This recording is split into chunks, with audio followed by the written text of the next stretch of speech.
खाना पीना अपना छुट्टी अपना लेकर के लगातार लड़ रही है और मैं आपको आश्वस्त करता हूँ हो चुका है आगाज रण का, युग बदलने की तैयारी है, जीत उसी की होती है साथियों जिसका संघर्ष जारी है, उसका संघर्ष जारी है। नमस्कार, मैं चंदन कुमार और आप देख रहे हैं अपना पसंदीदा चैनल अंगवानी। साथियों, हम अभी हैं दिल्ली के जंतर मंतर पे। जिस तरह से देश में गर्मी बढ़ती जा रही है, वैसे कर्मचारियों में भी जब से 1 अप्रैल से यूपीएस का ऐलान हुआ है तब से उनमें भी एक तरह गर्मी बढ़ती जा रही है। और वो आपने पिछले कुछ दिनों पहले देखा हो कि इसी जंतर मंतर पर रोज कुछ ना कुछ धरना आंदोलन प्रोग्राम चलता रहता था। आज जो है all India loco running staff association से देश भर के जो उनके मेंबर्स हैं, लोको पायलट्स हैं, जो स्टाफ से वो आए हुए हैं। तो हम उन्हीं से बात करते हैं कि आखिर उनका मुद्दा क्या है और आज वो जंतर मंतर पर क्यों आए। अभी हमने आपको पिछले महीने बताया था कैसे वो 36 घंटे के फास्ट पे थे, फास्ट स्ट्राइक पे थे। तो क्या उनकी मांग वो पूरी नहीं हुई जिससे नाराज होकर अब वो जंतर मंतर पर आने को मजबूर हुए? तो क्या रहा है मुद्दा इनका, वो हम बात करते हैं। ECREU, east central railway employees union के जनरल सेक्रेटरी मृत्युंजय जी हमारे साथ है। मृत्युंजय जी, बड़ा स्वागत है आपका। कहाँ पटना से दिल्ली आ गए आप? एक्चुअली कर्मचारियों की समस्याएं हमें यहाँ खींच करके ले आती है और समस्याओं को सरकार तक पहुँचाने का जंतर मंतर पर एक साधन है। जंतर मंतर से हम सरकार तक अपनी बातें पहुँचा सकते हैं। सबसे पहले तो मैं आपके चैनल अंगवानी को धन्यवाद देता हूं कि आप लगातार कर्मचारियों को, रेल कर्मियों की समस्याओं को अपने चैनल के माध्यम से उठाते आ रहे हैं। आपके चैनल को धन्यवाद। लेकिन लोको रनिंग स्टाफ लगातार अपनी कई समस्याओं को लेकर के, जिसमें उनका किलोमीटर भत्ता है जो टीए के अनुरूप एक रूल के तहत RSC 1980 के तहत उनपे बढ़ोतरी की जानी है कि सब जब भत्ता 25% बढ़ गए तो किलोमीटर भत्ता भी 25% बढ़ जानी चाहिए, जिसे कई बार सरकार को बोलने के बाद भी वो नहीं बढ़ा पा रहे हैं। इसके लिए हम लोग 36 घंटे का भूख हड़ताल किए थे और आज जंतर मंतर पर आकर के सरकार के समक्ष बातों को रख रहे हैं कि हमारा भी किलोमीटर भत्ता 25% बढ़ना चाहिए। तो मतलब ये हुआ ना कि जो 36 घंटे का जो भूख हड़ताल था आपका, तो वो भी तो इसी मेन तो मांग उस समय भी यही था। इसमें और भी कई मांगे हैं, जैसे बहुत सारे मांग हैं, लेकिन मेन तो यही मांग था। यानी क्या उसका कोई असर नहीं हुआ? नहीं, सरकार पर इस पर कोई असर नहीं हो रही। सरकार टाल मटोल की नीति अपना रही है। सरकार सिर्फ ये चाहती है कि लोको पायलट काम करता रहे, 12-12, 14-14 घंटे काम करते रहे और हम उसको कोई भत्ता न दे। उस पर सिर्फ हम उसका शोषण करते हुए उससे सिर्फ रेल के राजस्व को कमाएं और लेकिन लोको पायलट को उसका हिस्सेदारी कुछ भी ना दे। तो अब तो चलिए आप दिल्ली भी आ गए। पहले तो आप अपने इलाके में कर रहे थे 36 घंटे का, जहाँ जो ड्यूटी पे थे कर रहे थे। अब तो क्या लगता है यहाँ के बाद मान जाएंगे सरकार की? फिर अब कहाँ जाइएगा? अब क्या उपाय है, आगे क्या है रास्ता? देखिए, हम लोग इलासा के जो केंद्रीय कमेटी है उसकी कल 2 दिन की CWC मीटिंग है। अच्छा, वहाँ पर निर्णय लिया जाएगा कि इसे आगे की क्या रणनीति अपनाई जाए। लेकिन भरसक हमें जैसा लगता है कि इससे पहले भी जब एक बार हम लोग 7th पे कमीशन आया था और सरकार ने इसी तरह टाल मटोल की नीति अपनाई थी, तो अंततः फिर उस समय बड़े संघर्ष के बाद सरकार ने हमें किलोमीटर भत्ता को बढ़ा करके दिया था। उस समय भी इलासा को जो है लेना पड़ा था कड़ा एक्शन कि हम रेल बंद कर देंगे और उन्होंने अल्टीमेटम दिया, तब सरकार झुक करके आई। हम सरकार से आपके चैनल के माध्यम से कहना चाहते हैं कि वो स्थिति मत पैदा करिए। हम रेल के राजस्व के सबसे बड़े हम हिस्से हैं। हम संरक्षित सुरक्षित रेल परिचालन को करते हुए आपको राजस्व का दे रहे हैं और रेल में इतनी अच्छी कमाई हो रही है। लगातार रेल नित नए इतिहास गढ़ती जा रही है, माल ढुलाई, पैसेंजर ढुलाई में, कमाई में। तो हमारा हिस्सा दे दिया जाए, वाजिब हक दे दिया जाए, अपने सब कर्मियों को दे दिया है। अब अन्यथा मजबूर होकर के हमें जो है कहीं रेल रोकने की बाध्यता न करनी पड़े और वो CWC में कल निर्णय होगा कि आगे की क्या रणनीति है। तो चलिए, तो किलोमीटर अलाउंस की बात थी जो आपकी प्रमुख मांगे, तो और जो मांगे हो क्या है वो भी बता दीजिए। तो और मांगे हैं कि कुछ दिन पहले हमारे 9-10 महीने पहले हमारी टीम राहुल गांधी से मिली थी। उसके बाद सरकार अश्विनी वैष्णव जी के पास वो बातें गई। अश्विनी वैष्णव जी बुला करके 2 कमेटियां गठित की, जिसमें मुख्य मुद्दा ये था कि हमारा रेस्ट जो है 46 घंटा दिया जाए, साप्ताहिक रेस्ट जो अन्य कर्मियों को मिलता है। हमारे जो हेडक्वार्टर रेस्ट है वो 16+2 दिया जाए और आउट स्टेशन रेस्ट 8+2 घंटे दिया जाए जब हम गाड़ी लेके अन्य स्टेशनों में जाते हैं वहाँ पर। इसके अलावा हमें OPS दिया जाए, पुरानी पेंशन बहाल की जाए। कैब में महिलाएं आजकल कर रही है तो उसमें जो शौचालय की व्यवस्था की जाए लंबी लंबी दूर की गाड़ियां चल रही हैं, हाई स्पीड गाड़ियां चल रही हैं, तो हमें एक लंच ब्रेक दिया जाए। लेकिन सरकार की जो एक कमेटी है, कल उसके परसों उसकी रिपोर्ट आई है 2 दिन पहले, उन्होंने सीधे कहा कि ये देना संभव नहीं है। तो संभव नहीं है ये शब्द गलत है। आप व्यवस्थाएं करें कि कैसे इसको दिया जाए। हवाई जहाज वगैरह में भी जो पायलट्स होते हैं उसके भी लंच की व्यवस्था उसमें रहती है, उसे बीच में स्नैक्स वगैरह की व्यवस्था की जाती है। व्यवस्था नहीं थी आपकी? नहीं, मेरे यहाँ व्यवस्था नहीं थी, पहले नहीं थी, पहले भी नहीं थी। हम लगातार इस चीज की मांग कर रहे हैं। पहले लेडीज हमारे पास महिला कर्मी, महिला साथी नहीं थी लोको पायलट में। आज ये समस्या है कि हम लोग जेंट्स कहीं पर उतर के पेशाब वगैरह कर लेते थे, लेकिन महिला कहाँ जाएं, वो क्या करें।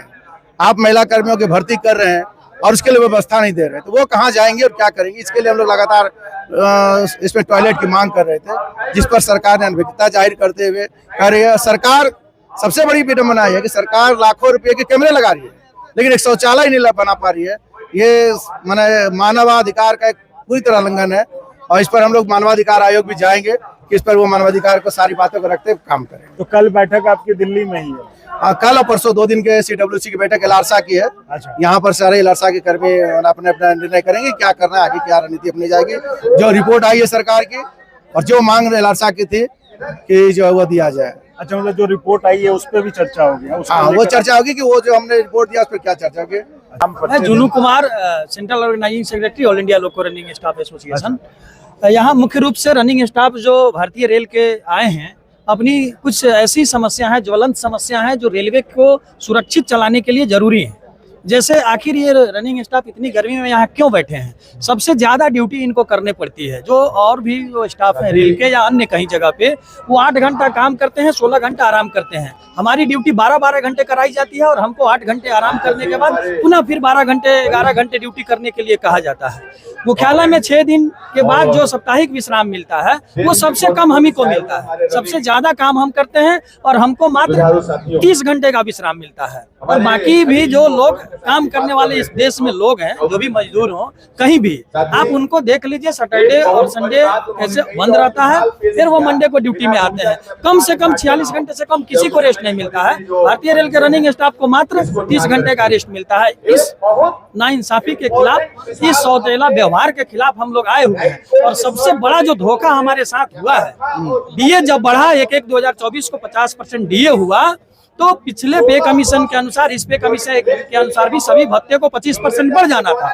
जो लोग रेलवे में लोको पायलट गाड़ी लेके चलते हैं, गार्ड गाड़ी लेके चलते हैं, इनके भत्ता को जो किलोमीटर अलाउंस मिलता है नहीं बढ़ाया गया, बाकी सारा भत्ता बढ़ा दिया गया। टीए भी बढ़ा दिया गया इवन, और टीए जब जब बढ़ा है, इतिहास है, तब तब उसके सापेक्ष माइलेज रेट को भी बढ़ाया गया है। पिछली बार भी बढ़ाया गया है। इस बार एक षड्यंत्र के तहत इस भत्ता को नहीं बढ़ाया गया है और रोक दिया गया है। भारतीय रेल का लोको रनिंग स्टाफ काफी आक्रोश में है। कल और परसों सेंट्रल कमेटी की मीटिंग होगी। हमने इस नाइंसाफी के खिलाफ, इस सौतेलापन व्यवहार के खिलाफ पहले लॉबी पर हमने प्रदर्शन किया, हंगर फास्ट हमने डिवीजन पर कर लिया है। उसके बाद से यहाँ हम आए हुए हैं। कई ज्ञापन हम दे चुके हैं, हम ज्ञापन बोर्ड को दे चुके हैं, माननीय प्रधानमंत्री जी को भी एसोसिएशन की ओर से ज्ञापन दिया जा चुका है। लेकिन अब हमारी बात नहीं सुनी जाएगी, तब ये पानी सर से ऊपर उठता जा रहा है। कल और परसों कोई बड़ा डिसीजन संगठन लेगी, और जो भी डिसीजन लेगी भारतीय रेल का लोको रनिंग स्टाफ उसको जमीनी स्तर पर लागू करेगा। इससे पहले सचेत हो जाना चाहिए, और हम मांग करेंगे कि हमारी मांगों को सुन लिया जाए। धन्यवाद। नमस्कार, हम लोको पायलट मुगलसराय DDU का डिवीजन का हूँ और OPS का फ्रंट ऑर्गेनाइजेशन NPS इन रेलवे का मंडल संयोजक भी हूँ। हम लोग का मेन डिमांड है OPS लागू करवाना, और दूसरा ये हमारा जो टीए के बनिस्पत 25% किलोमीटर नहीं बढ़ रहा है, उसके लिए हम लोग हंगर फास्ट भी कर लिए, आपको जैसे आगे बताया गया। आज हम लोग उसी के लिए आगे से बढ़ करके हम लोग दिल्ली में जंतर मंतर पर मजबूर होकर के ये धरना देना पड़ रहा है। सरकार को आगाह करने आए हैं कि अगर ये तैयार नहीं होते हैं तो आगे हमारी जो सेंट्रल बॉडी है जो निर्णय लेंगे, तो उसके अनुसार हम लोग चक्का जाम करने का भी काम करेंगे। जी, मैं शिवशंकर मंडल इस सेंट्रल रेलवे सोनपुर डिवीजन से लोको पायलट, वर्तमान में CRO में सहायक संगठन सचिव भी हूँ। हमारा जो यहाँ डिमांड हो रहा है, धरना प्रदर्शन हो रहा है, हम लोग जो मूल डिमांड है कि हमारा जो पीरियडिकल रेस्ट है 30 घंटे प्लस 16 घंटे 46 घंटे का रेस्ट होना चाहिए। हमारा जो पेंशन है हमको NPS UPS नहीं, हमको OPS चाहिए। पुरानी पेंशन चाहिए, बहु कुछ नहीं चाहिए, हमें पुरानी पेंशन चाहिए। DM जब 50% हो गया तो हमारा जो किलोमीटर भत्ता है उसमें हमारा भी 25% भत्ता बढ़ा करके हमारा भी माइलेज का रेट होना चाहिए। इन सभी मांगों को लेकर हम लोग अपना छुट्टी रेस्ट काट करके इस सेंट्रल रेलवे से चल करके कल हम लोग दिन में 12 बजे चले हैं, सुबह दिल्ली उतरे हैं और यहाँ धरना प्रदर्शन में शामिल हुए हैं। हमारे साथ सोनपुर से करीब 20-25 लड़के आए हैं जो अपना रेस्ट छुट्टी लगाकर शामिल हुए हैं। हमें आशा है कि हमारी इस जंतर मंतर पे जो धरना प्रदर्शन में हमारी मांगों को सरकार जरूर मानेगी। अशोक कुमार साहब, जनरल सचिव ECR LR साहब, हम लोग यहाँ चरणबद्ध तरीके से कार्य करते हुए आज मैं जंतर मंतर पे ड्यूटी यहाँ पे आकर के हम लोग पूरे भारतीय रेल के 68 मंडल से सभी रेल कर्मी उपस्थित हुए हैं। और इसमें मूलभूत है कि हम लोग का TA के सापेक्ष में 25% की वृद्धि नहीं हो पाई है। इसके रवैये के कारण हम लोग आज जंतर मंतर पे पहुंचे हैं और हमारे लोकोमोटिव जितने भी हैं भारतीय रेल में सभी पूर्णतः लोकोमोटिव को AC करना है। आज की जो गर्मी होती है हमारे WAG9 लोकोमोटिव 52 से 56 डिग्री टेम्परेचर पे हमारे लोको पायलट काम करते हैं। पूरे यूरिन सूख जाते हैं, पसीना नहीं निकल पाता है और उतरने के बाद शरीर पे पूरा 12-12, 14-14 घंटे काम करते हैं। और ड्यूटी आवर जो हमारा लोको पायलट का है ये बहुत बड़ा विषम समस्या है, जो को उसको मिनिमाइज करके रेलवे बोर्ड का जो लेटर RV 143 का 2016 का निकला हुआ है उसका अनुपालन करे और 9 घंटे से ज्यादा हमारे लोको पायलट माल का और 7 घंटे से ज्यादा लोको पायलट मेल हो या वंदे भारत चलाते हो, मेल एक्सप्रेस चलाते हो, इन लोको पायलट की ड्यूटी आवर कम करे और लोकोमोटिव को अधिक से अधिक सभी को AC लोकोमोटिव कर दे। और महिलाएं जो आ रही है लोको कैब में टॉयलेट का, यूरिन का व्यवस्था किया जाए इन्हीं शब्दों के साथ। और FSD जो हमारा मिल रहा है सर, FSD हमारे लोकोमोटिव इनबिल्ट किया जाए और लोको पायलट का जो लोको किट दिया जाता है रेलवे बोर्ड से बताया गया है कि किट को उसमें अवेलेबल कराया जाएगा लोकोमोटिव में, लेकिन अभी तक अवेलेबल 100% लोकोमोटिव नहीं हुआ है। यही भारतीय रेल के तरफ से हम लोग एक लोको पायलट की तरफ से माननीय रेल मंत्री जी से अश्विनी वैष्णव जी से अगवा करते हैं कि इन सारी समस्याओं का जल्द से जल्द निदान करने की कष्ट करें। धन्यवाद सर, एक और बात इसमें हम लोग जो है एक और बात है कि जैसे हम लोग ड्यूटी सर बहुत ज्यादा घंटा हो जाती है, 12 घंटा से ऊपर भी ड्यूटी हो जाती है मालगाड़ी में, ज्यादातर गुड्स में, लेकिन वहां से रेलवे बोर्ड को रिपोर्ट भेज जाती है कि नहीं इनकी औसत 7.5 घंटा 8 घंटा ड्यूटी है, जबकि ये हकीकत नहीं है। इसको मैनिपुलेट कर ली जाती है, इसको कम कर दिया जाता है, ब्रेक दिखा दी जाती है बीच में। हमारे 16 घंटे की ड्यूटी को 8 घंटा दिखा दी जाती है ब्रेक दिखा करके। ये सर गलत हो रहा है। आपके माध्यम से, आपके चैनल माध्यम से इसको रेल मंत्री तक पहुँचाए और हम लोग को ज्यादा घंटा से कम जो नहीं दिखाया जा रहा है कि ज्यादा घंटा वर्क हो रहा है, ये बहुत बड़ा हमारे साथ अन्याय हो रहा है। मैं विशाल कुमार लोको पायलट गया से हूँ और हम लोग यहाँ पर आए हुए TA के अनुरूप हम लोग को किलोमीटर भत्ता जो बढ़ना चाहिए वो हम लोग को नहीं बढ़ाया, इसलिए हम लोग यहाँ पर धरना पर आए हैं। इसके अलावा और भी हम लोग की जो समस्या है, अभी जो हम लोग कम मतलब 16 घंटा 12 घंटा से ज्यादा हम लोग को वर्क कराया जाता है और उसमें जो है 72 घंटा हम लोग को 72 घंटा जो आउट ऑफ हेडक्वार्टर रखा जाता है, जहां प्रशासन कहती है कि हम घंटा जोड़ा जाता है। क्या हमारी जो ड्यूटी है कहीं निर्धारित लिखी गई है कि हमारी कितने घंटे ड्यूटी, क्यों नहीं हमारे ड्यूटी के घंटा को निर्धारित किया जाता है? क्या हमें और सबकी जैसे स्टाफ के हैं कर्मचारी के 8 घंटे ड्यूटी करते हैं उस तरह हमारे भी ड्यूटी का घंटा निर्धारण करना चाहिए कि आप 8 घंटे काम करेंगे 10 घंटे काम करेंगे। किसी डिवीजन में 10 घंटे काम कराए जाते हैं, कहीं 12 घंटा कराए जाते हैं, किसी का 16 घंटा। हम लोग का भी जो सिचुएशन ऐसा है कि एक तो 12 घंटा से अधिक काम कराया जाता है, उसके अलावा जब वहाँ ऑफ ड्यूटी करने जाते हैं तो वहाँ हमारे घंटे काट लिए जाते हैं। प्रशासन को दिखाया जाता है कि आपने जो है 12 घंटे ही काम किए, जबकि हम काम कर रहे हैं 16 घंटे 17 घंटे काम कर रहे हैं। और यहाँ जो है संसद में जो है रेल मिनिस्टर जो है वो कहते हैं हमारे यहाँ जो है आप ज्यादा काम वर्क नहीं करते हैं, 8 घंटे से ज्यादा 10 घंटे से ज्यादा काम नहीं कर रहे, जबकि प्रत्येक 50% ड्राइवर 50 का 80% ड्राइवर जो है 12 घंटे से अधिक काम कर रहे हैं। दूसरा हेडक्वार्टर जो हम लोग का जो है मतलब एक रनिंग रूम पहले तो होता था, 2 रनिंग रूम होता था, अब इसका कोई गिनती नहीं है कि आप 3 रनिंग रूम कीजिएगा, 4 रनिंग रूम कीजिएगा, 3 दिन में आइएगा, 4 दिन में आइएगा, कोई बोलने वाला नहीं है, कोई सुनने वाला नहीं है हमारा। हम लोग हैं से दीवाने, दुनिया को झुका कर मानेंगे। हम लोग हैं से दीवाने, दुनिया को झुका कर मानेंगे। मंजिल की धुन में आए हैं, मंजिल को पाकर मानेंगे। हम लोग हैं ऐसे दीवाने। तो ये देखिए जंतर मंतर पे, मतलब आप गाना तो गा रहे हैं कि जो है झुका कर मानेंगे। देखते हैं सरकार को झुका पाते हैं कि नहीं, सरकार इनके सामने झुक पाती है कि नहीं, ये देखने वाली बात होगी। और इस बात का हमें भी इंतजार है कि सरकार इनकी मांगों के सामने जल्दी झुके और जो मांग कर रहे हैं ये, और तो मांगे हैं ही किलोमीटर अलाउंस की, जो प्रमुख मांग है ओपीएस की, वो जल्दी मांग मान ले। इस पर झुकने का इंतजार हमें भी है। तो देखते हैं आगे क्या होता है। तो चलिए अभी और कुछ लोगों से बात करते हैं, आपको हम और दिखाते हैं कि यहाँ पर जंतर मंतर पर आखिर चल क्या रहा है। आज हम लोग, मैं Roshan Kumar Singh, joint divisional secretary ALRSA Samastipur east central railway, हम लोग यहाँ पूरी संख्या में पहुँचे हैं। कुछ जो हमारी मांगे हैं, जो हमारी रनिंग अलाउंस है यानी किलोमीटर अलाउंस, वो 1/1/16 से टीए भत्ता में 50% वृद्धि होने के बाद पे कमीशन के आधार पर सभी लोगों का 25% इन्हांस कर दिया गया। रनिंग स्टाफ का 25% इन्हांसमेंट नहीं हुआ। हमने 2 चरण में आंदोलन किया। तीसरे चरण के आंदोलन में हम लोगों को दिल्ली जंतर मंतर पे आना था।